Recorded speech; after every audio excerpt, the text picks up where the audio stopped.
Let's introduce the characters first. This is Oberon and Titania, the fairy gods. This is Demetrius and Lysander. These two women are Hermia and Helena. Aegeus, the father of Hermia, desired for his daughter to be wedded to Demetrius, who is madly in love with her. However, Hermia is in love with Lysander, who also reciprocates those feelings. The two lovers plan to run away from Hermia's forced marriage to Demetrius. Helena was the snitch, because she was in love with Demetrius, but he full-on rejected her. But he followed Hermia and Lysander into the woods. The gods, seeing the unfair and unrequited love between Helena and Demetrius, plots a love potion as a solution. However, the gods also had conflicts of their own. Oberon and Titania, the two gods, bicker over the possession of an Indian child. Angered by his wife's stubborn decision to keep the kid, Oberon casts the love potion on Titania, causing her to fall in love with an ass, and tricks her into handing over the child. Only after that does he undo the spell. Now, back to the four lovers. Instead of placing the love potion on Demetrius, it was accidentally placed on Lysander, who had awoken to see Helena wandering in the woods. Then he fell madly in love with her. Attempts to fix the predicament only worsen the situation. Demetrius, under a second love potion, also falls in love with Helena. Now, the love triangle has switched out Hermia for Helena. Lysander and Demetrius are now both in love with Helena.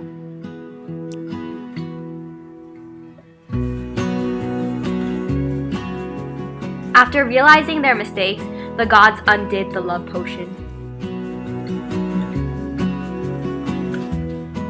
Now, Lysander is with Hermia, and Demetrius is with Helena. Thinking about it now, these women must have went through a whole lot more than we know. I bet the time period in which Shakespeare wrote this play influenced this. Actually, he wrote this in 1595, under the Elizabethan era. So we're going to analyze this book from the feminist's point of view, right? Wait, what is that again? Someone remind me. Famous feminist Tyson says that it examines how literature reinforces the social, economic, political, and psychological oppression of women. It shows us how many aspects of our culture is inherently patriarchal. It also deconstructs the way women are portrayed and described. Women are usually used as plot devices and are not written in as much detail as men are. It allows us to examine inequality, oppression, injustice, and gender roles. Men are usually in positions of power while women are not. We examine the relationship between men and women and how these roles have been defined. Oh, so it's basically focusing on gender inequality. Yeah. So let's analyze A Midsummer Night's Dream through a feminist theory. According to Professor Dr. Michael Stepad of the University of Beirut, during this era, a woman's main role in society was to serve and obey men.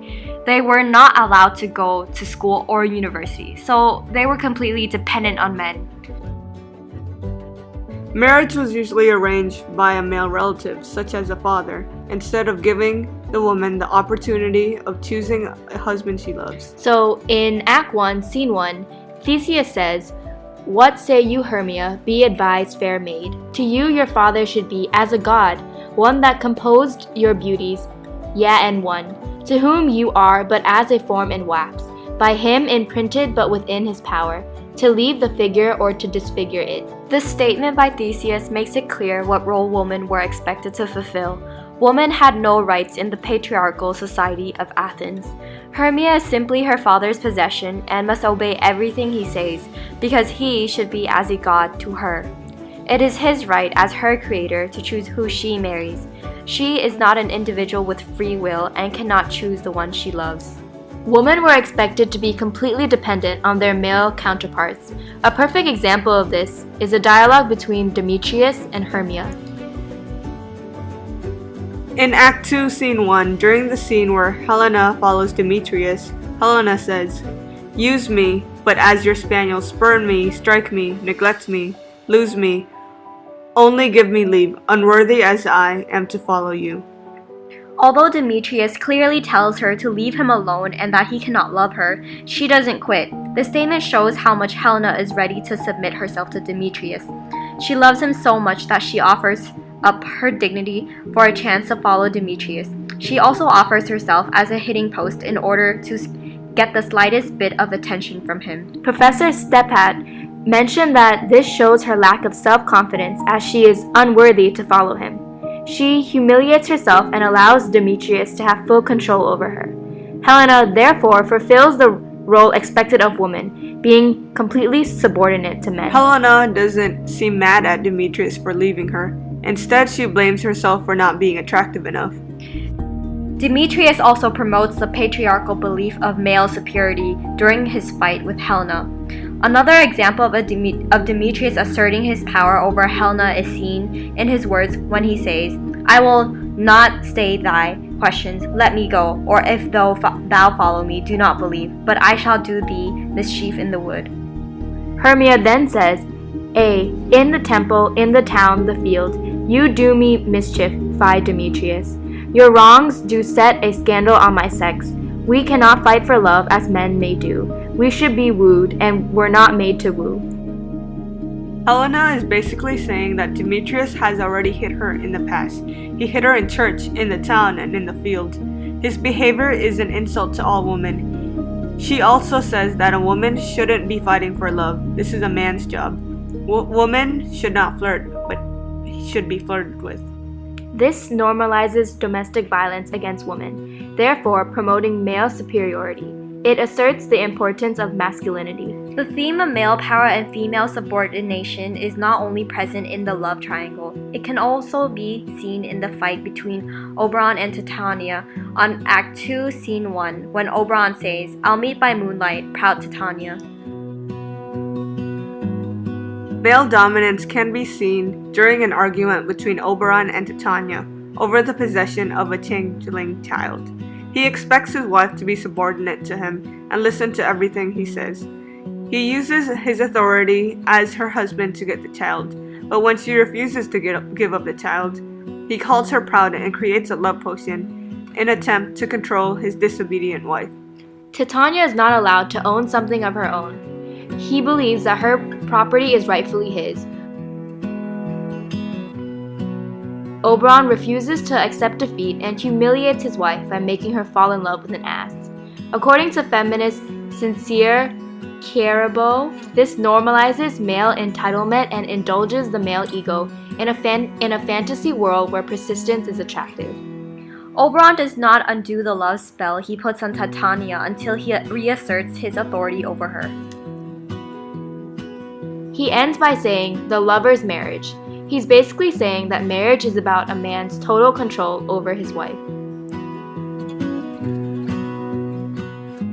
During the Shakespearean era, the playwright was always performed by men. All roles, even female ones, were played by male actors.